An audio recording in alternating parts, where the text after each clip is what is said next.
बिलासपुर नाम के गांव में महेश पकौड़े वाला रहता था, जो विभिन्न सब्जियों के पकौड़े बेचता था। पकौड़े ले लो, पकौड़े गर्मा गर्म पकौड़े ले लो। भिंडी के पकौड़े, पपीते के पकौड़े, परवल के पकौड़े। अरे महेश, तुम्हारे पास कोई नॉर्मल पकौड़ा नहीं है क्या? जैसे कि प्याज के पकौड़े, गोभी के पकौड़े। है ना माँ जी, लेकिन भिंडी और परवल के पकौड़े के बारे में सुनकर ही आप आए हैं ना। हाँ, ये बात तो है। मुझे परवल का एक पकौड़ा दो, खाकर देखती हूँ। उस औरत ने पकौड़ा खाया और उसे बहुत अच्छा लगा। वाह, तुम्हारे हाथ में तो जादू है महेश। परवल के पकौड़े भी इतने स्वादिष्ट बन सकते हैं, ये मुझे नहीं पता था। ऊट पटांग चीजों के पकौड़े बेचने के लिए महेश पूरे गांव में फेमस था। उसकी कमाई भी अच्छी खासी होती थी। वो अपनी बीवी और 2 बेटियों के साथ एक खुशहाल जिंदगी जी रहा था, लेकिन उसे कहाँ पता था कि उसकी जिंदगी में दुख के काले बादल छाने वाले हैं। वो हर सुबह पकौड़े तलकर उन्हें बेचने के लिए निकल जाता था। एक दिन वो पकौड़े तल रहा था और इतने में उसकी बीवी सरला उसे बुलाने लगी। अजी, सुनते हो? जरा इधर आइए ना। हाँ हाँ, आ रहा हूँ। महेश उठने लगा और पैर फिसल कर कढ़ाई के उस गर्म तेल में गिर गया। महेश के दोनों हाथ जल गए। सरला दौड़ कर आई और महेश को तुरंत अस्पताल ले गई, लेकिन तब तक बहुत देर हो गई थी। देखिए, आपके पति के दोनों हाथ बुरी तरह से जल चुके हैं। दोनों हाथों को काटना होगा। डॉक्टर साहब ने महेश के दोनों हाथ काट दिए। महेश घर लौटा और रोने लगा। अब मैं पकौड़ा कैसे बनाऊंगा? पकौड़ा नहीं बेचूंगा तो घर कैसे चलेगा? अब चिंता मत कीजिए जी, कुछ न कुछ उपाय जरूर निकाल लेंगे। महेश की दोनों बेटी पिंकी और पूजा कहने लगी, पापा, हम पकौड़े बेचेंगे। हाँ पापा, आप बस हमें बता दीजिए कि पकौड़े बनाते कैसे हैं। हाय मेरी बच्ची, पढ़ने लिखने की उम्र में मैं तुम लोगों से ये काम कैसे करवाऊं? अब करना तो होगा ही ना, और कुछ नहीं कर सकते। अगले दिन महेश ने पकौड़े बनाने का तरीका तीनों को सिखा दिया। तीनों ने मिलकर पकौड़े बनाए और बेचने चले गए। कुछ लोग पकौड़े खाकर कहने लगे, अरे इस पकौड़े में वो मजा नहीं है। पकौड़ा तो महेश बनाता था भैया। मैं उन्हीं की पत्नी हूँ जी, उनकी तबीयत खराब है इसीलिए मैं आई हूँ। महेश की पत्नी हो तुम, लेकिन तुम्हारे हाथों में वो बात ही नहीं है जो महेश के हाथों में थी। सरला मन ही मन रोने लगी। वो कैसे किसी को बताएगी कि महेश के तो हाथ ही नहीं रहे। कुछ दिन सरला पकौड़े बेचने लगी, लेकिन धीरे धीरे लोगों ने उससे खरीदना बंद कर दिया। सरला मुश्किल में पड़ गई। उसने महेश से कहा, कोई भी मुझसे पकौड़े नहीं खरीद रहा है, मैं क्या करूं, कुछ समझ में नहीं आ रहा। लगता है हम भूखे ही मरने वाले हैं सरला, हम भूखे ही मरने वाले हैं। महेश पकौड़े बेचने नहीं आ रहा था। इस बात का फायदा उठाकर गांव में 2-3 नए पकौड़े वाले आ गए। वो प्याज, आलू और मिर्च के पकौड़े बेचने लगे। गांव के लोग वही खाने लगे। सरला पकौड़े बनाकर बेचने गई तो बाकी पकौड़े वाले कहने लगे, तुम औरत होकर पकौड़े नहीं बेच सकते, जाओ यहाँ से। नहीं, मैं पकौड़े बेचूंगी। और किसने कहा कि औरत पकौड़े नहीं बेच सकती? हम लोग कह रहे हैं, इस गांव में सिर्फ हम पकौड़े बेचेंगे। हम तुम्हें यहाँ बेचने नहीं देंगे, समझी? कल से यहाँ आना मत। लेकिन फिर भी सरला नहीं मानी। वो अगले दिन फिर से पकौड़े बेचने चली गई। कल हमने तुम्हें मना किया था ना, फिर भी तुम चली आई। हाँ, तो क्या कर लोगे तुम लोग? हाँ, अच्छा तो ये बात है, तो देख हम क्या कर सकते हैं। दोनों पकौड़े वाले मिलकर सरला को मारने लगे। सरला के सर से खून निकलने लगा। सरला घर चली गई। अरे ये क्या हुआ, किसने किया ये? सरला ने रोते हुए सब कुछ बताया। महेश ने कहा, हम बेबस है ना, इसीलिए लोग हमें मार रहे हैं। तो क्या हम मार ही खाएंगे पापा? क्या हम जवाब नहीं देंगे? लेकिन बहुत सोचने के बाद भी महेश को कुछ नहीं मिला। जितनी भी सब्जियां बाजार में मिलती हैं, वो तो कोई भी खरीद सकता है और उसके पकौड़े बना सकता है, लेकिन महेश को कुछ अलग चाहिए था।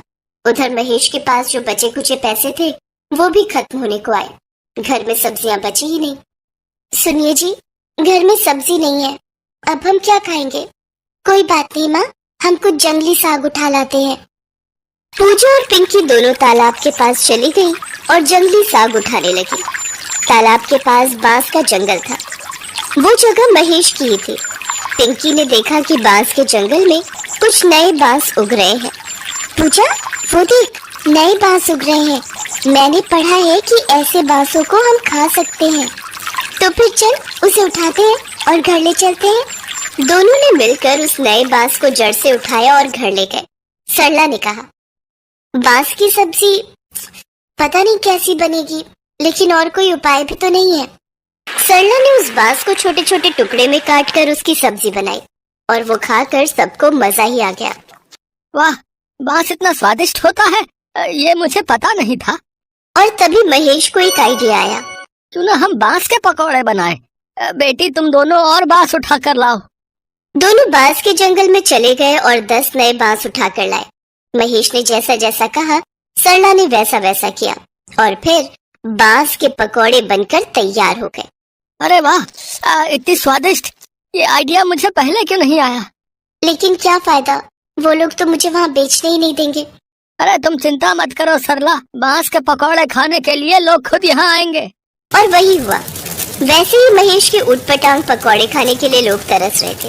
ऊपर से बांस के पकौड़े के बारे में सुनकर सभी खींचे चले आए और कुछ ही मिनट में सारे पकौड़े खत्म हो गए। अरे वाह, ये कुछ नया खाया मैंने। अब तो रोज खाऊंगी। और ऐसे ही बांस के पकौड़े बेचते बेचते महेश अमीर हो गया और घर के सामने एक होटल बना लिया, जहाँ बांस के पकौड़े के साथ साथ और भी बहुत कुछ मिलने लगा। नए पकौड़े वालों से और किसी ने भी कुछ नहीं खरीदा। उन लोगों का व्यापार बंद हो गया। सरला को मारने की सजा उन्हें मिल गई और महेश का होटल बांस पकौड़ा होटल के नाम से फेमस हो गया। राधापुर गांव में शांता और सुमन नाम की सौतेली माँ और बेटी रहा करती थी। शांता सुमन का बिल्कुल ध्यान नहीं रखा करती थी और उसे बेवजह मारा पीटा करती थी। वो अपने पति किशोर के सामने प्यार जताने का नाटक किया करती थी। ले बेटी, कुछ खा ले, दिन पर दिन कमजोर होती जा रही है। शांता, तुम सुमन का कितना ध्यान रखती हो? सुमन अपने पापा को ये सच्चाई नहीं बताती थी और चुपचाप सारे दर्द सहती थी। ऐसे ही कुछ महीने बीते। शांता पेट सी थी। ये बात बहुत खुश होकर वो अपने पति किशोर को बताती है। सुनिए जी, मैं माँ बनने वाली हूँ। सच में? मैं बहुत खुश हूँ। तुमने मुझे बहुत बड़ी खुशी दी है। सुमन को पता चलेगा तो वो कितनी खुश होगी। किशोर भी सोचकर खुश होता है। शांता मन ही मन सोचती है, ये अच्छा मौका है इस लड़की को घर से निकालने का। इसने मेरी नाक में दम कर रखा है। अब तो इसको निकलना ही पड़ेगा घर से, नहीं तो ये मेरे बच्चे का हिस्सा भी खा लेगी। तभी एक सुबह शांता चिल्लाती हुई भाग रही थी। बचाओ बचाओ, ये मुझे मार डालेगी। क्या हुआ? तुम चिल्लाती हुई भाग किस ले रही हो? सुमन के हाथों में छुरी है, वो मुझे मारना चाहती है और मेरी ओर ही आ रही है। किशोर सुमन के हाथों में छुरी देखकर कहता है, अरे अरे, तुम क्या कर रही हो? छुरी से अपनी माँ को मारोगी क्या? जिसने तुम्हें माँ जैसा प्यार दिया, आज तुम उसकी जान लेने पर तुली हुई हो। भला ऐसा कोई करता है क्या? पापा, ये सच नहीं है, झूठ है। मैं ऐसा क्यों करूंगी? आप मुझे गलत समझ रहे हो, मेरी बात तो सुनो। उसने रोते हुए सच्चाई बताने की कोशिश की, पर किशोर उसकी एक भी बात सुनने को तैयार नहीं था। उसने कहा, सुमन, तुमने ऐसा क्यों किया? निकल जाओ मेरे घर से बाहर। और सुमन को घर से बाहर निकाल दिया। बेचारी सुमन रोते रोते जंगल की तरफ चल पड़ी और बीच जंगल में पहुंच गई। वहाँ एक पेड़ के नीचे वो बैठ गई और सोचने लगी, मैंने कोई गलती नहीं की थी, फिर माँ ने ऐसा क्यों किया? वो ऐसा सोचकर रोए जा रही थी। तभी उसे एक शेर की दहाड़ सुनाई दी। वो डर गई और सोचने लगी, बाप रे, इस जंगल में तो मुझे बहुत खतरनाक जानवर मिलेंगे। मुझे इन सबसे बचकर रहना होगा। मुझे इस पेड़ पर घर बनाकर रहना चाहिए, वरना ये जंगली जानवर मुझे खा जाएंगे। मैंने आज तक पापा को सच नहीं बताया। पापा को सच पता चलना चाहिए था। ऐसा सोचकर वो जंगल की तरफ चल पड़ी। कुछ बांस की लकड़ियां इकट्ठी करके एक सुंदर घर उस पेड़ पर बना दिया। जब घर बन गया तो उसने सोचा कि वो आराम से रह सकती है। जंगल में सेब फल लाकर खा लेती और पास की नदी में नहा लेती थी। एक बार रोते हुए सुमन ने सोचा, माँ देखो ना, पापा ने सच्चाई जानने की कोशिश ही नहीं की। भला मैं झूठ क्यों बोलती? सौतेली माँ की बातों में आकर मुझे घर से निकाल दिया। आप ही बताओ माँ, ये कितना सही है? अगर आप होती तो मुझे ये दिन ना देखना पड़ता। सुमन रोने लगी, पर उसे पापा की याद आ रही थी। वो पापा के पास जाना चाहती थी पर डर के मारे जा नहीं सकती थी। एक दिन फल चुग रही थी, तभी वहां एक औरत आई और जोर जोर से रोते हुए कह रही थी, क्यों भगवान मुझे जिंदा रखा, किसी जानवर के हाथों मुझे मरवा देते तो अच्छा था। और वो रोना शुरू कर देती है। ये सुनकर सुमन उसके पास जाती है। दादी माँ, आप कौन हो और क्यों रोए जा रही हो? बेटा, मैंने अपने बेटे की शादी करवाई थी। बहू अच्छी नहीं है, मुझे बहुत सताती है। मेरी वजह से उन दोनों में झगड़े होते हैं। मेरी दिक्कत के कारण मुझे घर से निकाल दिया। अब कहाँ जाऊंगी मैं? वो रो रो कर अपनी पीड़ा बता रही थी। यहाँ जंगली जानवरों का एक वक्त का भोजन बन सकूं, ऐसा सोचकर मैं यहाँ आई हूँ। और वो रोने लगी। सुमन उसकी बातें सुनकर बहुत दुखी हुई और उसे अपने घर ले आई। सुमन का बांस का घर देखकर बूढ़ी औरत आश्चर्यचकित हो गई और बोली, बेटा, तुम यहाँ अकेली रहती हो? तुम्हारे माता पिता कहाँ हैं? तुम्हारे साथ कोई नहीं रहता? मेरी माँ का देहांत हो गया है। मेरे पिता ने दूसरी शादी कर ली, पर सौतेली माँ मुझे पसंद नहीं करती। उन्होंने मुझे सब्जी काटने के लिए छुरी पकड़ाई। छुरी देकर सब्जियां नहीं दी और मुझ पर आरोप लगा दिया कि मैं उन्हें मारना चाहती हूँ और पिताजी से शिकायत कर दी। पिताजी ने गुस्से में आकर मुझे डांट कर घर से निकाल दिया। इसमें मेरी कोई गलती नहीं थी। ये कहकर सुमन रोने लगी तो बूढ़ी दादी ने उसे चुप कराया और कहा, देखो बेटा, पिछले जन्म का नाता होगा जो हम यूं मिले। अब हम साथ रहेंगे। तब से वो दोनों वहीं रहने लगे। कुछ महीने बाद उन्होंने जंगल में फल तोड़कर बेचना शुरू कर दिया, जिससे वो पैसे कमाने लगी। सुमन जब एक बार फल बेच रही थी तो उसकी सौतेली माँ वहां आ गई। उसने सुमन से कहा, बेटी सुमन, मुझे माफ कर दो। तुझे घर से बाहर करने के बदले मुझे भगवान ने अच्छी सजा दी। क्या हुआ माँ? मेरा पैर फिसल गया था, मैं गिर गई और मैंने अपना बच्चा खो दिया। तुम्हारे पापा बहुत दुखी हुए। मैंने उन्हें सारी सच्चाई बता दी पर किशोर ने कहा, ये तुमने क्या किया? अनजाने में तुम्हारी बातों में आकर फूल सी बच्ची को मैंने घर से निकाल दिया।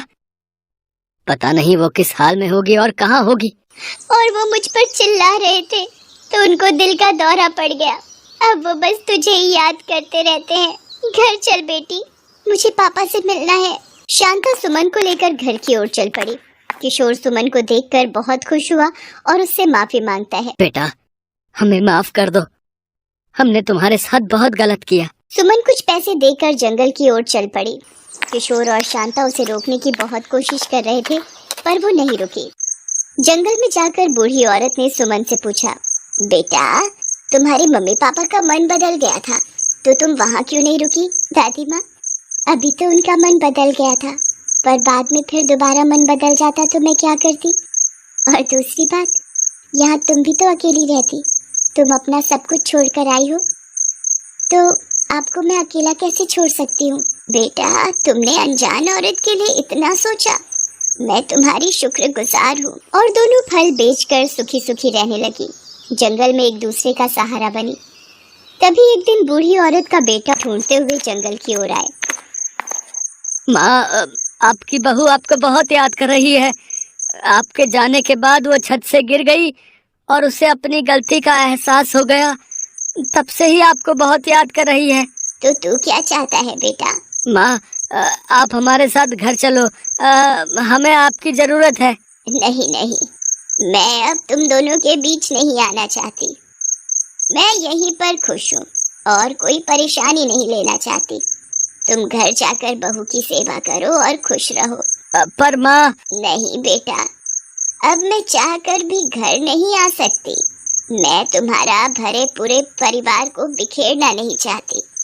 मैं यहीं पर ठीक हूँ। यहाँ अपनी छोटी सी दुनिया है जिसमें मैं खुश हूँ और किसी तरह की कोई टेंशन नहीं लेना चाहती। तुम जाओ बहू के पास, बहू को तुम्हारी जरूरत है। बेटा मुंह लटका कर वापस चला जाता। दादी माँ, आपको आपका बेटा लेने आया था तो आप क्यों नहीं गई? आपकी बहू को भी आपकी जरूरत है। आपको शिकायत थी कि आपकी बहू आपसे खुश नहीं, पर अब तो आपकी बहू ही आपको बुलाना चाहती है। फिर आप क्यों नहीं गए? बेटा, ये दोनों सिर्फ मुझे काम के लिए बुलाना चाहते थे, क्योंकि अब बहू से काम नहीं हो सकता।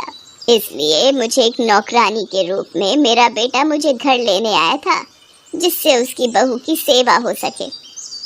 पर मैं नहीं जाना चाहती हूँ, क्योंकि जब मेरी बहू ठीक हो जाएगी तो वो फिर से मुझे लात मार कर भगा देगी और दोबारा मैं ये अपमान नहीं सह सकती। मैं यहाँ पर तुम्हारे साथ खुश हूँ, 2 वक्त की रोटी चैन से खा रही हूँ। और वो सुमन को गले से लगा लेती है। अब सुमन और बूढ़ी औरत सुकून से जीवन यापन करने लगी। फल बेचकर जो भी मिलता सुकून से खाती और खुश रहती थी, अपने परिवार से दूर, अपने बांस के घर में। अब उन्हें किसी की जरूरत